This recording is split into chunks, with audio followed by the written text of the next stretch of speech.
Namaskar, this is Firstpost and you're watching Vantage with me, Palki Sharma.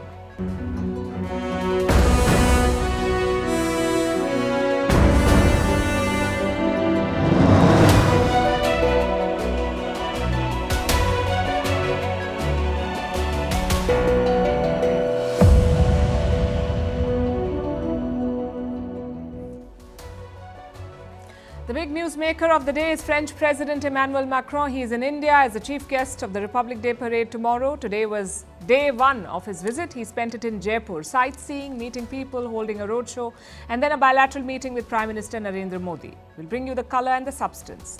Also, why the India-France partnership is important in the global context. Middle powers shaping the emerging world order. Meanwhile, Canada, under Justin Trudeau, continues to be unbelievable. Now they're investigating India for election meddling. We're not making this up, we'll discuss.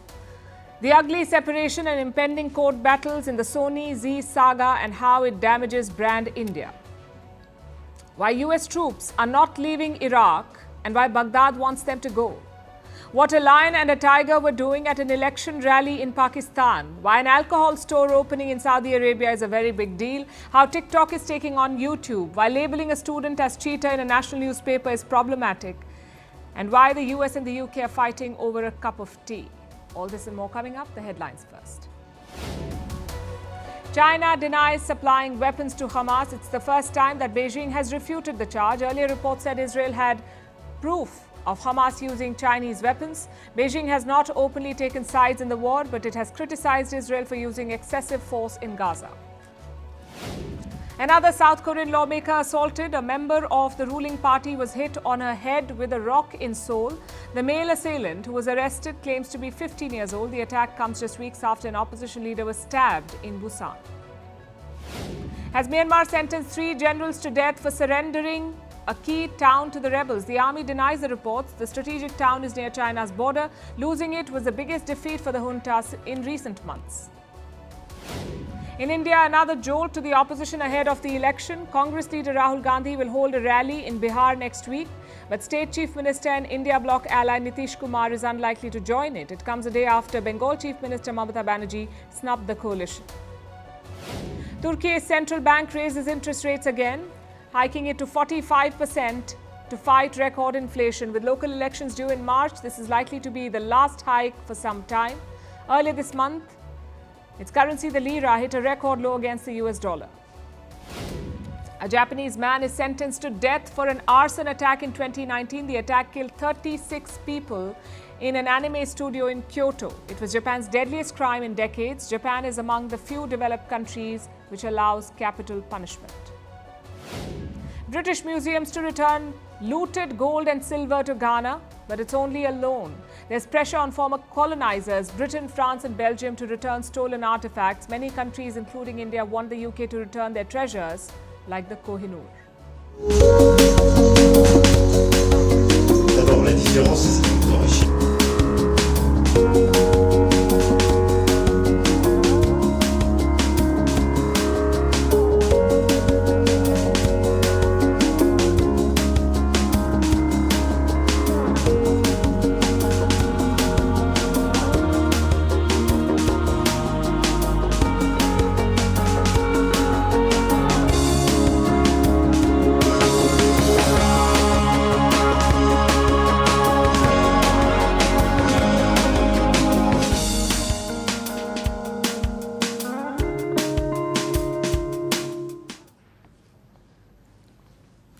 Pictures say it all. It's one of those stories. French President Emmanuel Macron in the pink city of Jaipur in a day of many highlights. This one stands out. Prime Minister Modi took President Macron shopping. And what did he get? A replica of the Ram Temple from a shop near Jaipur's iconic Hawa Mahal. Take a look at this. Daily life है उससे परिचित होते हो और इस वक्त देखिए कुछ शॉपिंग भी चल रही है और दुकानों में जो आर्टिफैक्ट हैं पूरी दुनिया में The replica was gifted by Prime Minister Modi to President Macron. He is in India as the chief guest for the Republic Day parade, and he is not the first French leader to be invited for this. 5 others have been chief guests before him, and yet this visit is very different. No one has captured the mood of India as well as Emmanuel Macron. with his social media posts in Hindi, his photo ops with Prime Minister Modi, his obvious endorsement of the Ram Temple and his selfies with the people of Jaipur. Macron has invested in this relationship and India is responding in kind. Jaipur rolled out the red carpet, decked up in Indian and French tricolours to welcome the French president. Jaipur is the capital of Rajasthan, a western Indian state famous for its palaces and heritage sites. And now it's playing host to Macron. This is a break from convention. In the past, the visits of world leaders and bilateral meetings were all about Delhi. Maybe a trip to the Taj Mahal followed, but by and large, it was centred in the capital, national capital. Prime Minister Modi is changing that. He took former US President Trump to Ahmedabad, former Japanese Prime Minister Shinzo Abe to Banaras, the UAE President to Ahmedabad, and now the French President to Jaipur, complete with road shows. It's a rare experience both for these leaders and for the people of these cities. And Macron seems to be having a good time. He got a full tour of the iconic sites. His first stop was the Amer Fort, where he received a traditional welcome.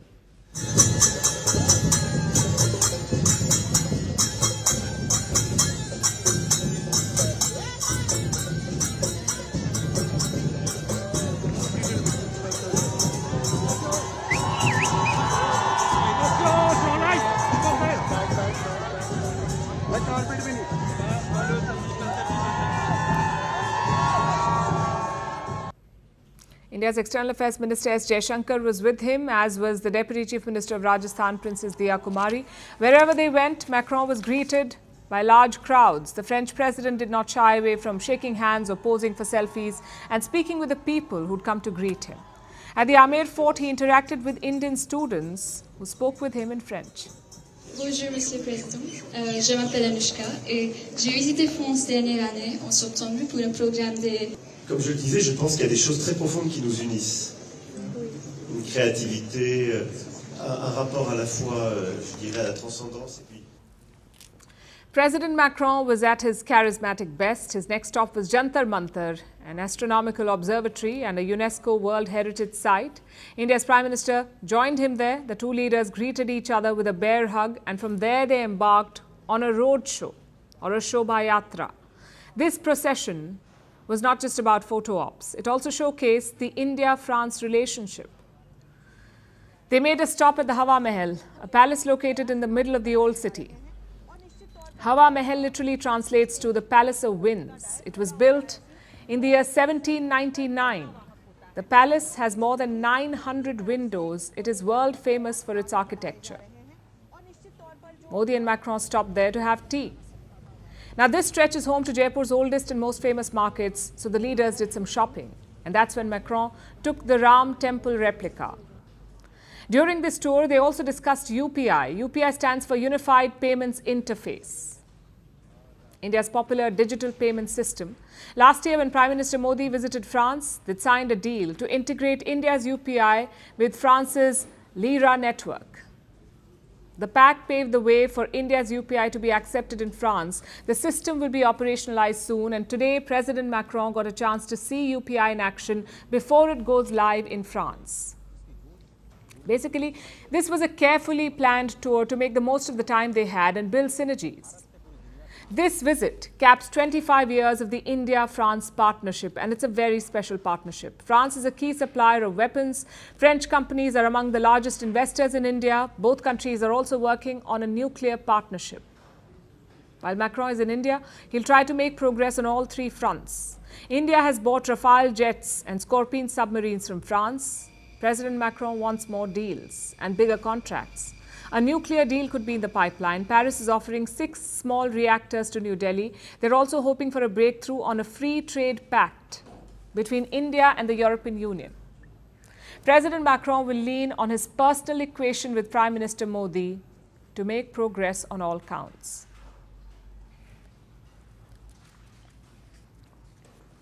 Now, let me state the obvious here. Modi and Macron have great chemistry.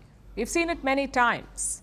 Whether it's enjoying fireworks in Paris, or a road show in Jaipur, or a bilateral at the G20, the comfort and warmth is evident. And that's because of two reasons. One, their personalities are clearly in sync, though they're 27 years apart. And two, because the bilateral relations are so good. There are no disagreements between India and France, no internal meddling, no sermons, and no strategic rivalry. Why is that? Because both India and France share a similar vision, that of a multipolar world. They don't want to dominate or dictate others. Listen to this. आज विश्व बदल चुका है, आज multipolar world है, आज दुनिया का हर देश इंटरडिपेंडेंट है, इंटरकनेक्टेड है और उसमें हर एक की अपनी आवश्यकताएं भी कारण है और टेक्नोलॉजी भी रोल कर रही है. Nous sommes irrémédiablement liés. The world has become multipolar again. This means that we have to relearn the complexity of the dialogue, but also its fertility. That vision is very important, especially in today's world. We've seen camp politics intensify recently. You have the likes of America and Britain on one side, Russia and China on the other. The battle lines are very clear. So is the objective: to dominate global affairs, to shape the world in their image.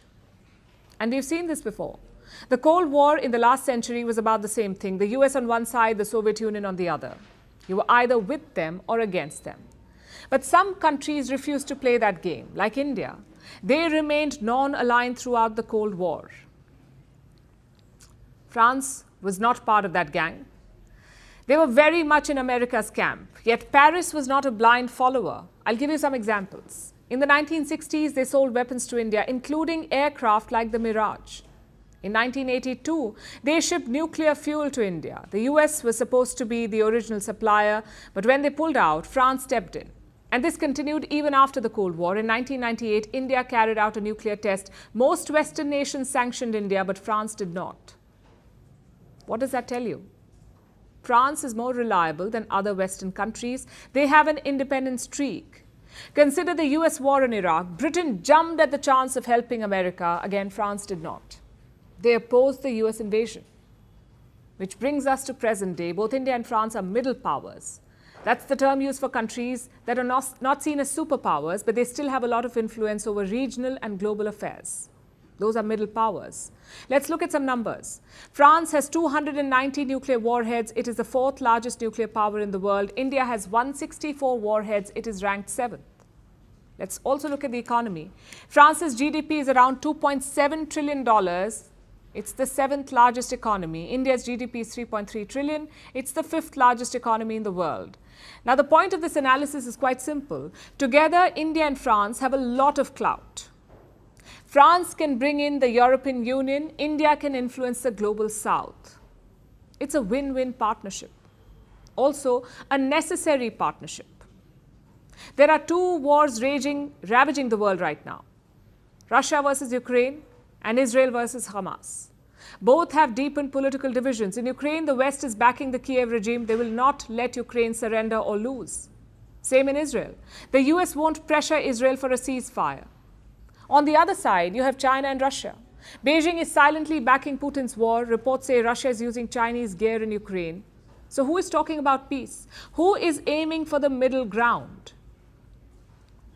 Countries like France and India. Let's look at how they have navigated these two wars. We start with France. In February 2022, President Macron flew to Moscow. He met President Putin of Russia. He tried to dissuade him from invading Ukraine. Unfortunately, it did not work. When Putin invaded, Macron helped Ukraine. He has given them military aid worth $3.5 billion. At the same time, he's open to talks. Macron says he will speak to Putin if there is hope for peace. His policy in Israel has been similar. Macron flew down after the Hamas attack. He expressed solidarity with the Israelis. But now he's urging restraint. He says fighting terrorism does not mean flattening Gaza. And he is right. Now we come to India. When Russia invaded Ukraine, New Delhi did not condemn it. Instead, it called for dialogue. Prime Minister Modi told President Putin, this is not the era for war. At the same time, India sent aid to Ukraine. Not military aid, humanitarian aid. The 15th consignment reached this week to Ukraine. And in Israel, India's policy mirrors the French one. First, full solidarity, then a ceasefire call. Now, both these approaches are rooted in realism. The idea is not to take sides or make a bad situation worse. The idea is to find solutions, which is why the India-France partnership is so important. It may not be a new non-aligned movement. But it's certainly an alternative to camp politics.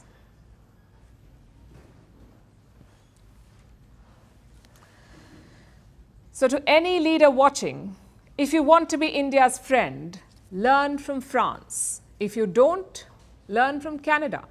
Their campaign against India continues. First, Justin Trudeau accused India of a political assassination. Now he's investigating India for election meddling. And listen to the details. Trudeau had announced a public inquiry last year. There was talk of Chinese meddling in the Canadian election. So the opposition put pressure on the Prime Minister, but the inquiry was never about India. It was about the likes of Russia and China, countries that have a history of foreign meddling. The US does too have a history of foreign meddling, but of course Canada would not dare investigate the US. So this probe was focused on Russia and China. How did India enter the picture? Well, officially there is nothing stopping the investigators. The committee can probe any country, but the real reason is this. Let me show you a headline from September last year. Jagmeet Singh wants India included in public inquiry on poll interference. I'm sure most of you know this man. If not, he has two things you should know. A, Jagmeet Singh is a bona fide Khalistani, and B, his party is keeping Trudeau in power. Now try connecting the dots. In September, Jagmeet Singh wants India investigated. In January, the inquiry names India. Coincidence? There is no such thing in politics. So what happens next? Public hearings, the first of which will be held on Monday. An interim report is expected in the month of May. The final one will be published by the end of this year. But forget the technical details. Let's focus on the politics. Canada had reasons to investigate China. Multiple reports accused Beijing of helping Trudeau's party, and logically it makes sense because Canada's opposition is fiercely anti-China. So Beijing would want Trudeau in power. And those reports also took names, like Han Dong. Until last year, he was a lawmaker from Trudeau's party. Now he sits in parliament as an independent. Do you know why? Because he reportedly lobbied for China. And that's a credible lead, one that links Justin Trudeau's Liberal Party to Beijing. But what does Trudeau do? He turns the attention to India. He accuses and investigates New Delhi without proof. Just think about it. India is not China or Russia. We do not have state-sponsored hackers. We do not have shady lobbyists, nor do we have a history of meddling. So the investigation against India is political. It's about sending a message. And the end goal is quite clear, to club India with the likes of China, Russia and Iran as a country that meddles abroad, a country that targets foreign citizens, and a country that does not respect rules. But let's be clear, that is not India. If anything, it's the other way around. Indian leaders have never called for Canada to be broken up. Canadian leaders have. And that too repeatedly. India has never hosted anti-Canada referendums, but Canada has. Indians have not threatened to kill Canadian diplomats. Again, Canadians have. Yet India is meddling in Canada. It's a bit rich, isn't it? Especially coming from Justin Trudeau. This is a leader who openly comments on foreign elections, like the one in America. At the start, I mentioned the difference between France and Canada. I will show you an example now.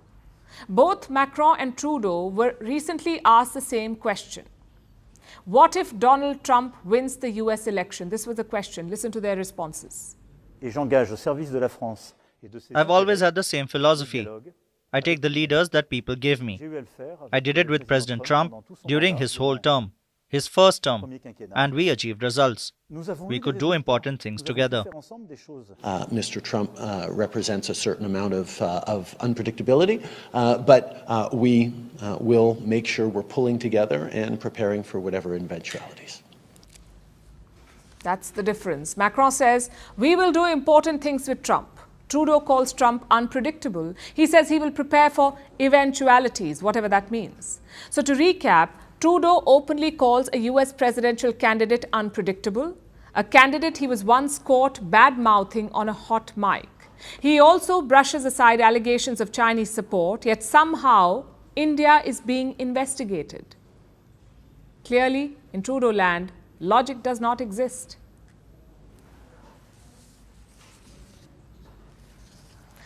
Now let's talk about the Sony Z Saga. Two heavyweights in the entertainment business. They wanted to join forces, but after 2 years of negotiations, the proposed merger collapsed. And now it has become a cautionary tale of everything that's wrong with India's corporate governance. This entire saga is doing a lot of damage to brand India. When it was first proposed, the idea seemed promising, at least on paper. Two industry leaders coming together to run a $10 billion entity, a bigger ship in theory. But it sunk before it could sail, leaving a bitter taste in everyone's mouth. A legal battle is now on the horizon. Z is taking Sony to court in both India and Singapore. It is seeking to implement the merger terms. Z's case rests on two arguments. First, there was no breach of terms, that's what they say. Z says it is engaged with Sony, or it engaged with Sony in good faith. And the second argument is that Sony does not deserve a termination fee. They've asked for it, the Japanese giant Sony. They've asked for some $90 million in compensation. Compensation for the failed merger, that's what Sony wants. What about Z? What does it want from the lawsuit? It wants a merger with Sony. Z wants to enforce it through courts. Their filing says, and I'm quoting, Z calls upon Sony to immediately withdraw the termination and confirm that they will perform their obligations to give effect to and implement the merger scheme. So the courts could decide the fate of this merger. Z wants it, Sony does not want it. Reports say Sony's chief in India has in fact written to his employees. The letter talks about exploring new opportunities, meaning Sony remains dedicated to India, but it doesn't want to do business with Z. So will there be a forced marriage? That's for the courts to decide. Meanwhile, Z's troubles are growing. The company is on the radar of the ED, that's the Enforcement Directorate. It's a government agency tasked with fighting economic crime. Yesterday, ED officials showed up at Z's Mumbai offices. They searched the premises, they questioned the employees, some of them. So what were they looking for? It's not clear as of now, but here's what we know. Z's founders are being investigated by SEBI, the Securities Exchange Board of India, SEBI. SEBI is India's market regulator. It is probing allegations of fund diversion by Z founder Subhash Chandra and his son Puneet Goenka, who's also the CEO and managing director of Z. They're said to have stolen from the company anywhere between 800 to 1,000 crore rupees. That's 90 to 120 million US dollars diverted from the company. This probe has come as a big setback for Z. It's also one of the reasons why the Sony merger failed. Sony felt uneasy about the investigation and the scrutiny against the founders. When the deal was first signed, Goenka was poised to lead the merged entity, but then this investigation began. SEBI banned Goenka and Chandra from holding any managerial positions.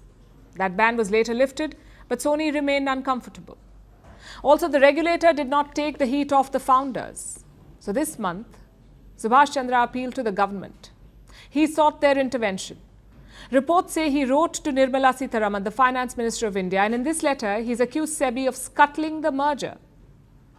He said the regulator, and I'm quoting, the regulator was acting with a predetermined mind and that the minister should intervene to protect the minority shareholders. So he's basically trying to put SEBI in the dock. It did not work. Sony walked out and Z shares tanked. News of the merger collapse led to a mass sell-off. Shares of Z Entertainment fell by more than 30%, and now institutional investors want answers. What are institutional investors? These are large organizations. Usually they manage large pools of cash. They invest on behalf of their clients. Now, reports say they're holding discussions. They're discussing the way forward. And one of the options they're considering is this: an extraordinary general meeting where Puneet Goenka's fate could be decided. Basically, they're hinting at a forced removal. And the founders of Z are under pressure. They need to devise the way forward. And they must do it fast, else they will face the wrath of the shareholders.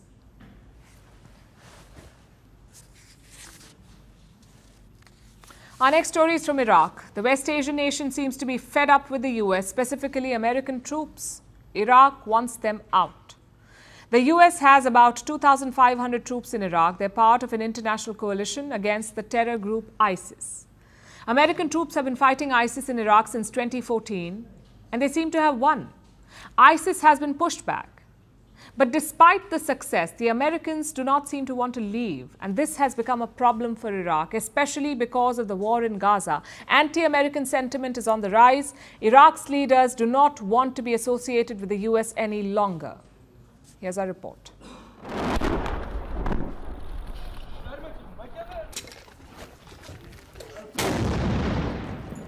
The United States and Iraq are about to initiate talks over America's withdrawal from the West Asian nation. Their second withdrawal this century. Their first was in 2011 after the war on Saddam Hussein. Then they came back to the nation they destroyed in 2014. But this time, it wasn't to attack. It was to defend Iraq against the terror group ISIS. Back in 2014, the Islamic State of Iraq and Syria was on the rise. They had captured swathes of territory in northern Iraq and Syria and declared their brutal caliphate in the region. All the regional governments were struggling. They asked for help, which is how the US returned to Iraq. It formed and led an international coalition against ISIS called CJTF OIR. That stands for Combined Joint Task Force Operation Inherent Resolve.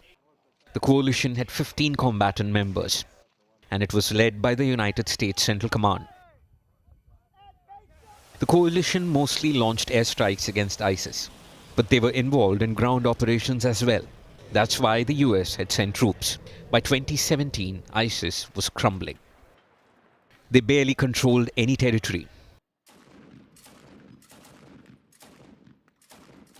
Then in 2019, the first ISIS caliph, Abu Bakr al-Baghdadi, was killed during a US operation. That marked the beginning of the end. A brutal killer, one who has caused so much hardship and death, has violently been eliminated. By 2021, the US had declared their combat rule complete. However, they didn't leave. They transitioned from fighters to advisors and maintained their presence in Iraq. At present, there are about 2,500 American soldiers in the country. They have been a source of friction for years. They are a political headache for Iraq's present Prime Minister, Mohammad Shia al-Sudani. Al-Sudani became PM in 2022 with the backing of groups friendly with Iran. America's great Asian headache, al-Sudani, has been attempting a balancing act, trying to keep Iran happy, while also maintaining cordial ties with the US. But Iran has no such dilemma. We have repeatedly expressed our views to the authorities of the countries of the region, including Iraq, and declared that the presence of the American forces in any form whatsoever would not help to maintain the stability and peace. Al-Sudani has tried to ask American troops to leave for a while now. He had broached the subject early last year, and the two countries had even decided to hold a high military commission last year to chalk out a path towards the US withdrawal. But all that progress stalled last October, when Hamas attacked Israel on October the 7th. The US backed Israel, and this has been breeding anti-American sentiment in the region, including in Iraq. The presence of American troops is becoming an even bigger political liability for al-Sudani. It came to a head on the 4th of January, when the US killed a high-ranking Iraqi militia commander in Baghdad. The target belonged to an Iran-backed Shia militia operating in Iraq. The US says these groups have been responsible for numerous attacks on American bases and personnel in both Iraq and Syria. But the slain militia commander was also nominally working under the Iraqi military.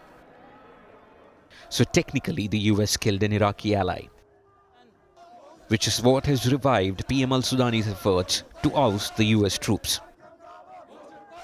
The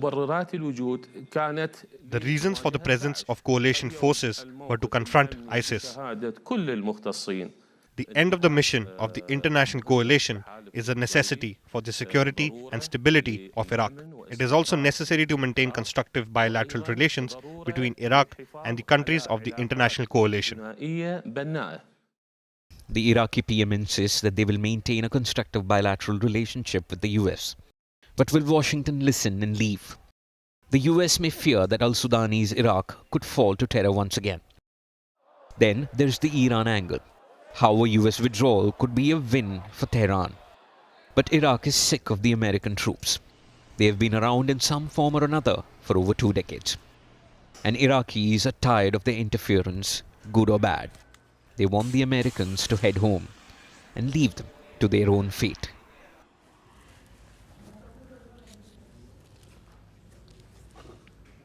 Do politicians like nicknames?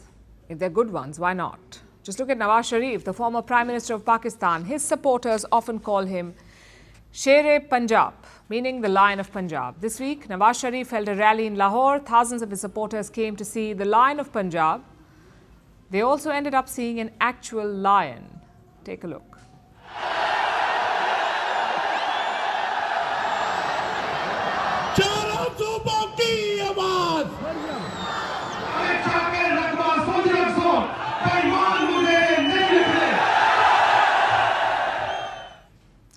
Don't be surprised, keeping big cats as pets is quite common in Pakistan. Karachi alone has 300 pet lions. Imagine that, 300 pet lions in one city. The obvious question is why? Many Pakistanis consider big cats to be a symbol of power, money and masculinity. But is it legal? Well, yes and no. Importing wild animals was banned recently, but the rest of it is fuzzy. The laws change from province to province. Either way, let's focus on the rally. The tiger and lion are both symbolic to the Sharifs. Nawaz Sharif, like I told you, is called the Lion of Punjab, and the tiger is the election symbol of his party, the PMLN, or the Pakistan Muslim League Nawaz. Yet, he was not happy to see the big cats. In fact, Sharif asked the lion and the tiger to be sent back. His daughter has released a statement. She says, do not bring real animals to political rallies. How about that? You've heard, do not bring sharp objects. But big cats is a first. Jokes aside, the campaigning is on in full swing. Pakistan's election day is February 8th. Just 2 weeks to go. Of course, all bets are on Nawaz Sharif. He has the army's support to be Prime Minister. But what happens after that? Reviving Pakistan's economy will not be easy. The ratings agency Fitch has released a new assessment. It says Pakistan will remain dependent on the IMF for the next few years. The IMF is the International Monetary Fund, or as Pakistanis call, the last hope. Islamabad has struck a bailout deal with the IMF. The deal is for $3 billion, out of which around $1.9 billion has been disbursed. But one bailout may not be enough. Fitch says Pakistan will need more help in the coming years, and you can see why.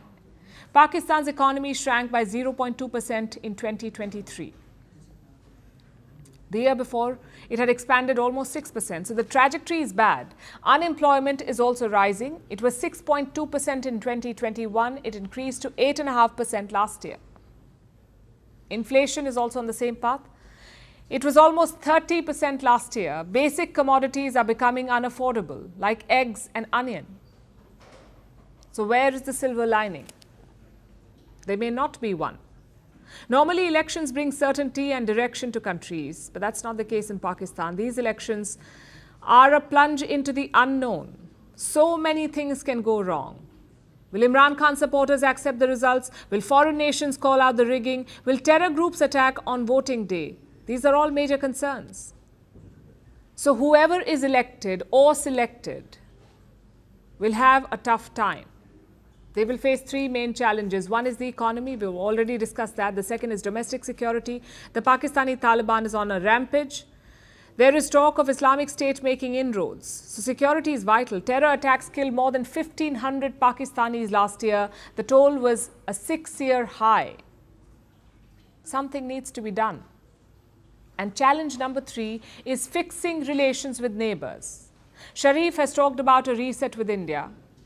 But that's not his only challenge, and frankly, not even his call. Iran and Pakistan recently bombed each other. Pakistan and Afghanistan have also exchanged fire. So Islamabad has problems with all its neighbors. You cannot revive your economy like that. You need regional peace and stability. If Nawaz Sharif wins the next election, the coming election, it could be his most challenging term yet.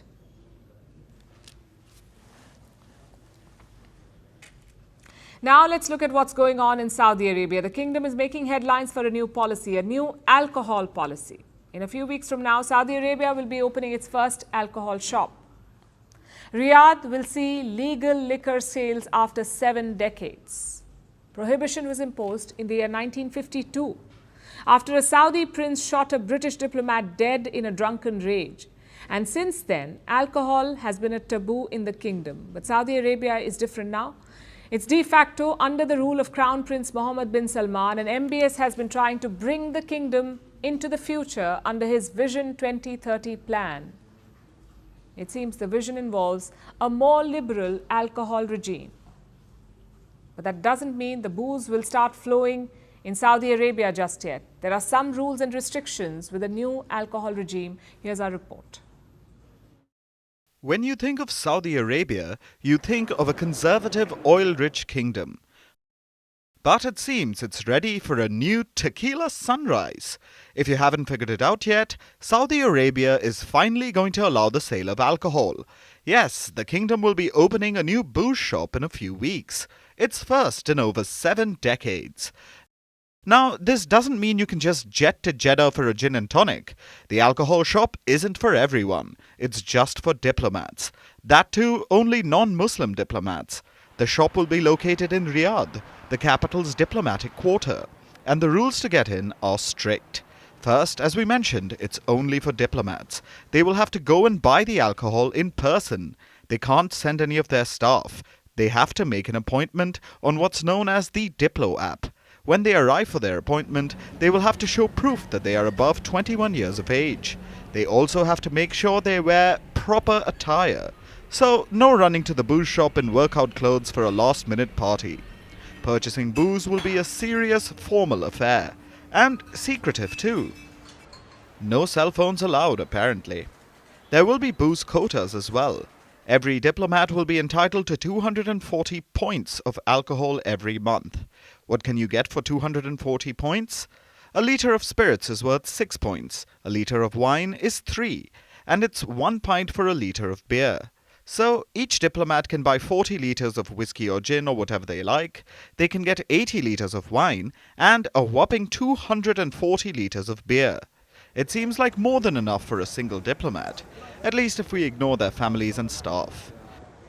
Now, with all these rules, you may think that it's barely any change. But you must remember, this is Saudi Arabia, a country where women couldn't drive till 2018.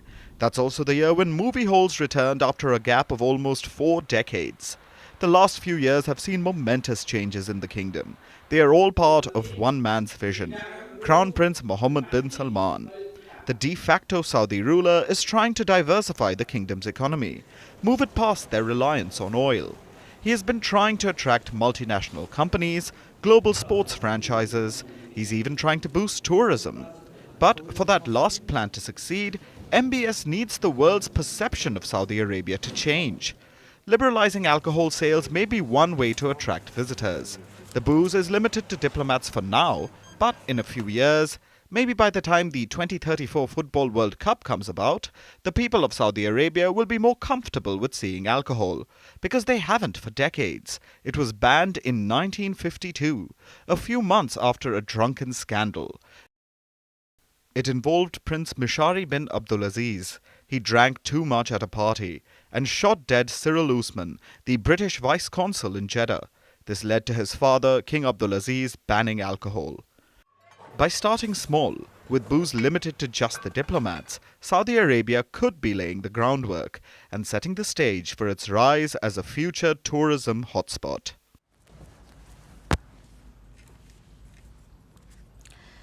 Now let's talk about TikTok, the app that has revolutionized social media and took snooping for China to another level. TikTok was the pioneer of short-form content. It launched 15-second videos. They were addictive. They reduced our attention spans, and now TikTok is venturing further. It wants to take on YouTube. How? By playing long-form content, basically longer videos. TikTok is already testing it. It is allowing some users to upload 30-minute long videos. And if this feature is launched, it will put TikTok in direct competition with YouTube. For years, YouTube has been the undisputed leader of long videos. So why is TikTok vying for this crown? To understand that, Let's look at TikTok's trajectory. It came about in 2016, and since then, it's been a game changer. TikTok had two major USPs. One, short-form content, videos that are not longer than 15 seconds, so in 1 minute you can watch 4 of them. And two, vertical videos. We were used to tilting our phones to watch videos. TikTok changed that, and it became the fastest growing social media platform. In 2021, it had 1 billion users. By the end of this year, it will have 2 billion. Many other platforms tried to replicate this success. Instagram got Reels, YouTube launched Shorts, Snapchat introduced Spotlight. Everyone ventured into the world of short-form content, which means TikTok lost its differentiator. Sure, it was the pioneer, but now everyone was doing the same. So TikTok started shifting away. 15-second videos became a minute long. Then it expanded to 3 minutes. Soon it was 10 minutes, and now it's testing out 30 minutes. But will that be enough? Can TikTok take on YouTube with just longer videos? Let's look at the numbers first. YouTube is owned by Google. It was launched in 2005. It has a user base of 2.5 billion people. TikTok came almost 10 years later, and its user base is still smaller. It's impressive, but not as big as YouTube yet. Plus, YouTube exists in major markets like India, where TikTok has been banned. So YouTube has the upper hand here. Then there's the monetization. TikTok is known for its creators, but they don't get paid as much as YouTube. In general, TikTok pays creators 2 to 4 cents per 1,000 views. So if you have 1 million views, you'll get between $20 and $40. Then there's the TikTok Creators Fund. It was launched in 2020, pledging $1 billion to its top creators. The money is divided equally. In 2022, it introduced TikTok Pulse. It's about ad revenue. In contrast, YouTube pays around $2 to $29 per 1,000 views. The average is around $18. Its two main funding sources, AdSense, that's the ad revenue, and YouTube Shorts Fund. Long story short, YouTube pays more. Also, there's TikTok's association with China. It's owned by ByteDance, a Chinese company, and that has raised many questions about snooping, about Chinese interference. TikTok has been banned in some countries. It is banned on governmental devices in others. The US wants to investigate the app. So unlike YouTube, TikTok does not have it easy, which brings us to how the platforms are used. YouTube is like a search engine. In fact, it's the most used search engine after Google. People use it for all kinds of stuff, educational videos, cooking recipes, daily news. It's not just an entertainment app. It's a video app. It's about everything under the sun. Plus, YouTube was built for the web browser. TikTok was built for the phone. And where YouTube lags behind is the time spent. Users spend an average of 17 minutes on YouTube, but on TikTok, users spend an average of 95 minutes a day. That's more than 1.5 hours every day. It's because of its algorithm. It's almost like it can read your mind. It's addictive. You spend hours scrolling. Can TikTok replicate that for longer videos? If it does, YouTube would have some serious competition. But it's not like YouTube is not innovating. It is also pushing shorter videos. When you open the app, the first thing you see are shorts. It has also announced AI features, like a new editing app like TikTok. So the lines are blurring really. It's no longer about a niche, it's about who does it better.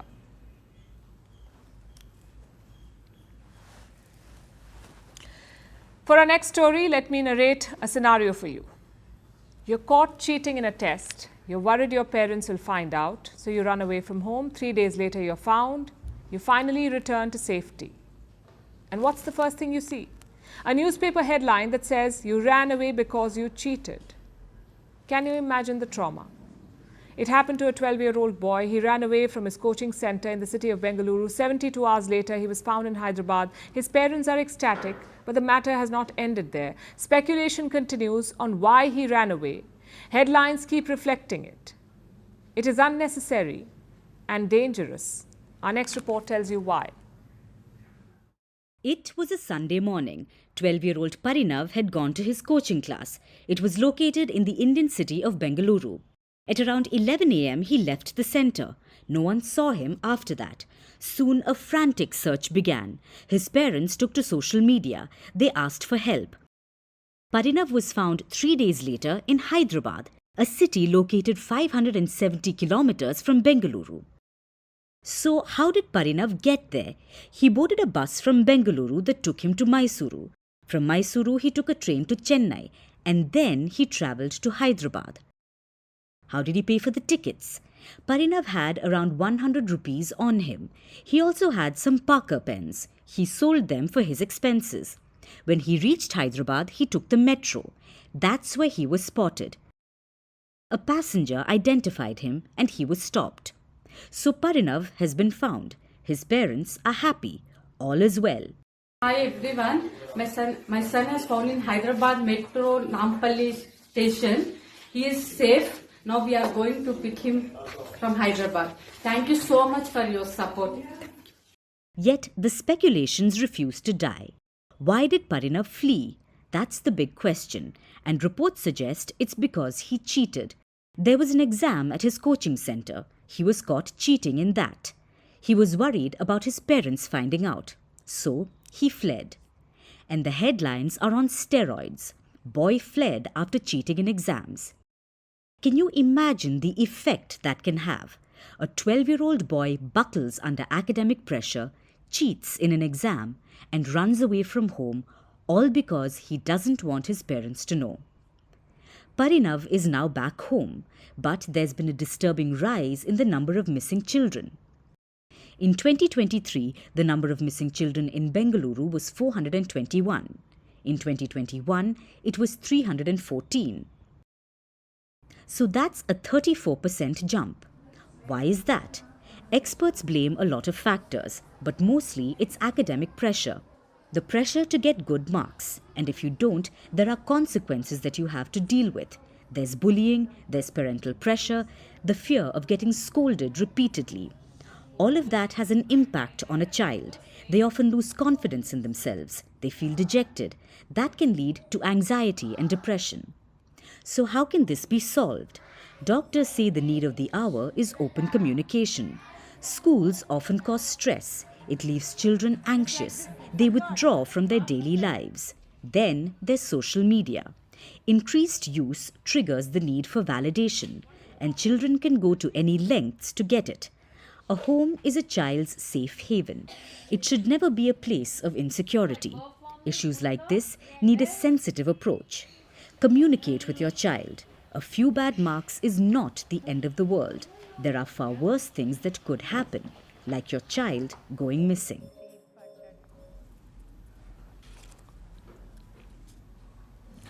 Our last story tonight comes from two countries on the opposite sides of the Atlantic, America and Britain. They find themselves on the opposing ends of a historic debate too.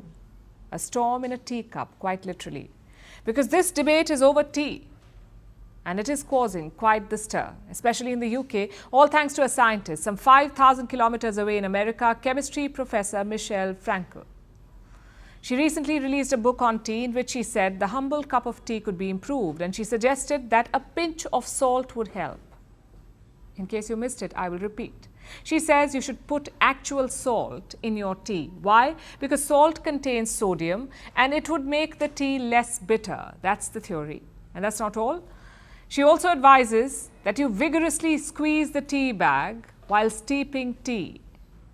Now she's paying a steep price for her ideas. She has left the Brits at a boiling point. You see, the British are tea-loving creatures, even though it's not their drink. Tea first arrived in Britain from China in the 1650s, but they're quite attached to it, like they are to many other things that are not theirs. Plus, they give themselves credit. The British believe they have perfected the art of making tea. And now they're the third largest tea drinking nation in the world after Turkey and Ireland. 84% of the UK population drinks tea every day. The UK drinks about 100 million cups of tea per day.